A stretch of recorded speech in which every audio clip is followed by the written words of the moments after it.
Hi friends, welcome to మీ తెలుగమ్మాయి.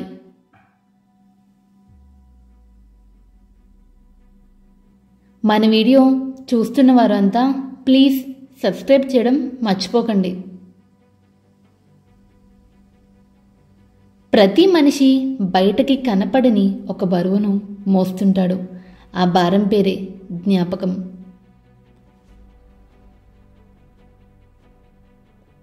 భార్య భర్త మధ్య తగాదాలు వచ్చినప్పుడు మన్నించమని అడగవలసిన అవసరం లేదు. భోజనానికి రండి అని భార్య పిలిస్తే ముందు నువ్వు తిన్నావా అని భర్త అడిగితే చాలు, యుద్ధాలు జరిగే స్థితి రానే రాదు.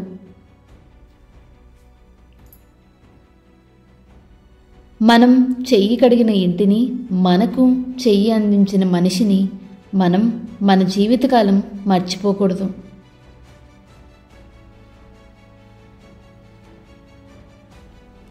నేను అనే ఆత్మాభిమానం మనిషిని ఎంతగా పైకి తీసుకొస్తుందో, నేనే అనే అహంకారం మనిషిని అంతగా దిగజారుస్తుంది.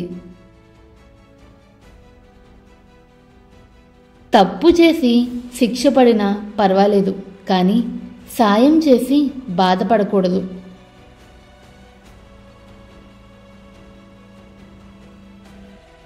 ఎవరేమనుకుంటే మీకెందుకు? అనుకునేవాడెవడు అండగా రాడు, అండనిచ్చేవాడు అనుకున్నా పోయేదేం లేదు. ప్రతిదానికి ఇతరులు మీ గురించి ఏమనుకుంటున్నారో అని ఆలోచించడమే మీకు మీరుగా వేసుకునే అంతర్గిక జైలు శిక్ష. అందులో నుంచి బయట పడేంత వరకు మీరు స్వేచ్ఛా ప్రపంచాన్ని అనుభవించలేరు.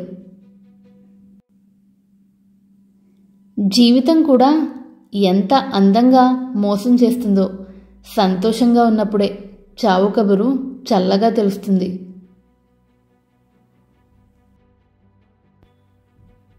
ప్రతిరోజు రేపు చూద్దాంలే అని అనుకోకు.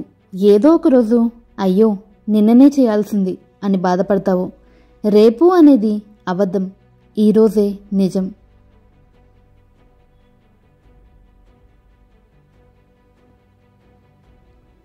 నోరు మూసుకుని సైలెంట్గా ఉండడం నేర్చుకుంటే అడ్డమైన జబ్బులే కాదు, అడ్డమైన సమస్యలు కూడా దగ్గరికి రావు.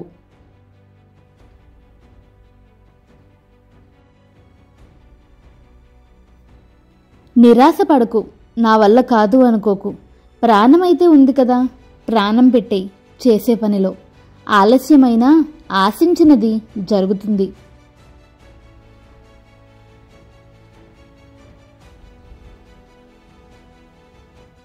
జీవితం అంటే పరీక్షలు అన్నిసార్లు గెలవకపోవచ్చు, అలాగని గెలుపు కష్టం కాదు.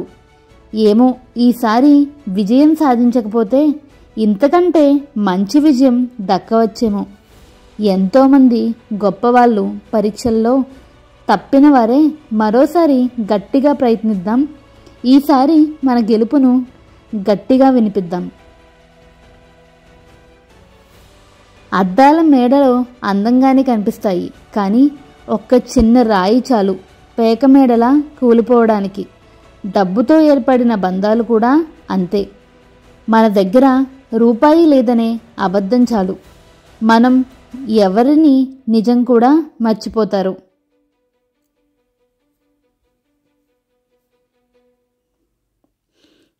కష్టం కాపలా కాసి బాధ పెడుతుంటే పాఠాలు నేర్చుకునే వయసులోనే బాధ్యతల బరువు మోయాల్సి వస్తుంది. సగానికి పైగా జీవితాలు సాధించాలనే తపనతో మొదలై చాలీ చాలని జీతాలతో ముగుస్తున్నాయి. చెయ్యాల్సిన పని గురించి తెలుసుకోవడం వివేకం, ఎలా చెయ్యాలో నేర్చుకోవడం నైపుణ్యం, ఎలాగైనా పూర్తి చేయడం సద్గుణం.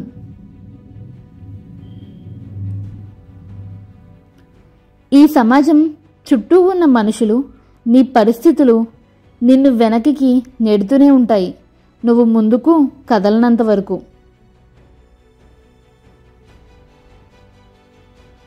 ఒక వ్యక్తి నీకు మర్యాద ఇస్తుంటే అతన్ని నువ్వు తక్కువ చేసి చూడకు. మరణం అంచు వరకు వెళ్ళి పసిబిడ్డకి జన్మనిచ్చే ప్రతి తల్లి దైవ సమానమే.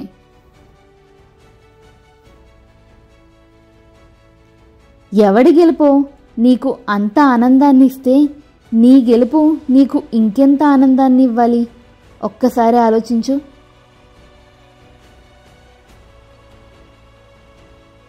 చెడువైపు ఉన్నవారే అంతలా చెలరేగుతుంటే ధర్మం వైపు నిలబడ్డ నువ్వు ఇంకెంత ధైర్యంగా ఉండాలి?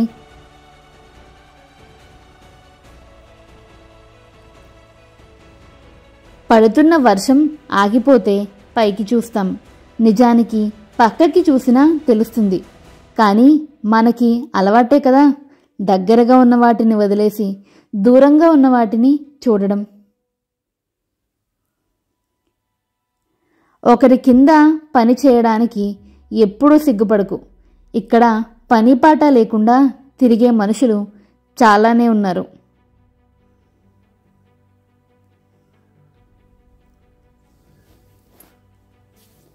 ఒంటరిగా నిలబడ్డం నాకు కొత్తేమీ కాదు. అమ్మ గర్భంలోనే 9 నెలలు ఒంటరిగా యుద్ధం చేసి బ్రతికి బయటపడ్డా. నాకు ఈ మాయా ప్రపంచంలో మోసపోయి నిలదొక్కుకోవడం నాకు పెద్ద మ్యాటరే కాదు.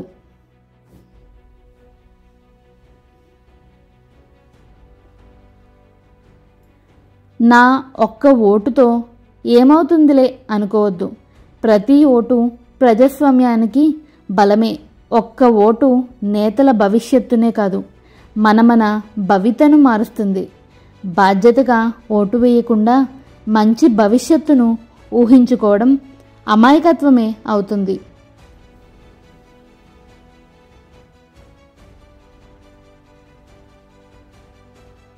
పార్టీ గుర్తు చూసి కాదు, అభ్యర్థి కులం చూసి కాదు, ఆ వ్యక్తి గతం చూసి ఓటు వేసిన రోజు రాష్ట్రం అభివృద్ధి గురించి, ప్రజల జీవితాల్లో ప్రగతి గురించి ఎవ్వరూ ప్రశ్నించే అవసరం ఉండదు. నా గురించి అక్కడ ఒక మాట ఇక్కడ ఒక మాట మాట్లాడే వాళ్ళందరికీ ఒక్కటే చెప్తున్నా, మీరు నా గురించి మాట్లాడుకోవడం తప్ప మీరు పెద్దగా ఏం చేయలేరు. నన్ను ముక్కు ముఖం తెలియని అమ్మాయిని పరిచయం చేసుకుని 2 ఏళ్ళు 3 ఏళ్ళలో ప్రేమ కోసం ప్రాణాలు ఇచ్చేయడానికి సిద్ధపడతావు. నిన్ను పొత్తిళ్లలో పెట్టుకుని 25 ఏళ్ళు పెంచిన వారి కోసం ఒక్కసారి అన్నా ఆలోచించావా?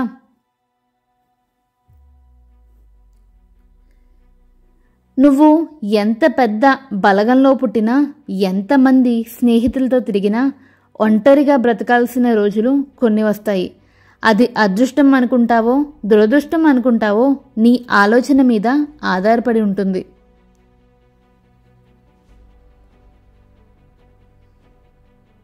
వంద మంది ఏమనుకుంటారో అని ఎదిగిన కూతురి పెళ్లి చేయడం కాదు, తను ఎలాంటి వాణ్ణి చేసుకుంటే 100 ఏళ్ళు సంతోషంగా ఉంటుందో అని తెలుసుకుని చేయడం ముఖ్యం.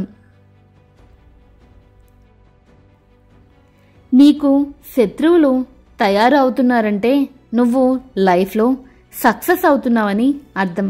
ఇప్పుడు కొంచెం తెలివిగా ధైర్యంగా ఉండు చాలు. చంద్రుడిపై నీటి జాడ తెలుసుకోవడానికి 3 సార్లు రాకెట్ ప్రయోగం చేసిన మన దేశంలో ఉన్న నీటి కష్టాలు తీర్చడానికి ఒక్క రాకెట్ ప్రయోగం చెయ్యకపోయే.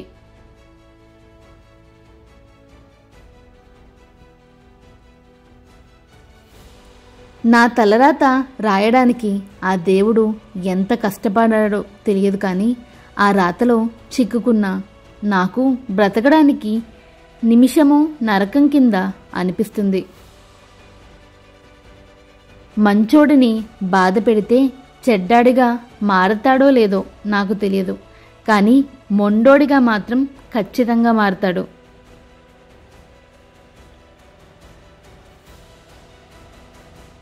డబ్బులు ఖర్చు పెట్టని వాడిని పిసినారి అని ఎందుకు అనుకోవడం? ఆ డబ్బులు విలువ తెలిసినవాడు అనుకోవచ్చు కదా. చేసేది చదువుకు తగిన ఉద్యోగమేనా అంటే మనసేమో కాదంటుంది, అవసరం అవునంటుంది, బాధ్యత మౌనంగా మొహం చాటేస్తుంది. ఇదే నాకు తెలిసిన చాలామంది కథ. ఉద్యోగం సాధించాను. నాన్న, నువ్వు పని చేయడం ఆపేసే. నచ్చిన సీరియల్స్ చూడమ్మా, నీకు నచ్చిన చీర నేను కొనిపెడతాను. ఓ నిరుద్యోగి కన్నోళ్ళకి చెప్పాలనుకునే మాట ఇది.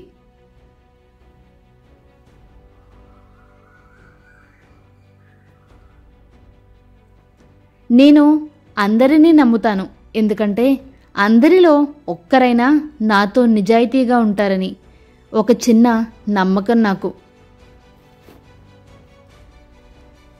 ఏదో ఒక రోజు మా నాన్న నా గురించి గర్వపడే రోజు వస్తుంది అనే ఆశతో బ్రతుకుతున్నా.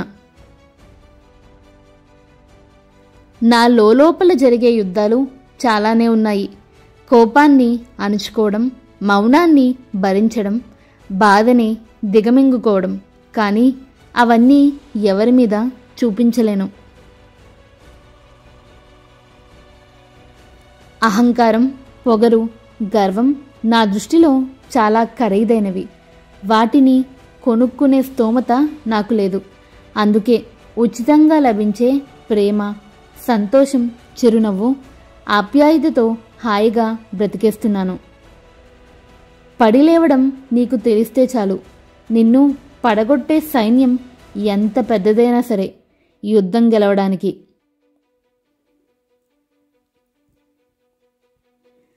నాన్న సంపాదిస్తే ఖర్చు పెట్టే అమ్మాయిలే కాదు, అన్నీ తనే అయ్యి అందరి అవసరాలు తీరుస్తూ నాన్నలా సంపాదిస్తూ కుటుంబానికి బలంగా, సమాజానికి ఆదర్శంగా నిలిచిన అమ్మాయిలు ఎందరో.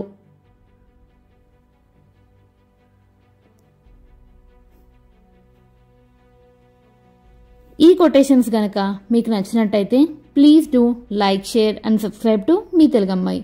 Do comment your feedback. Thank you for watching the video.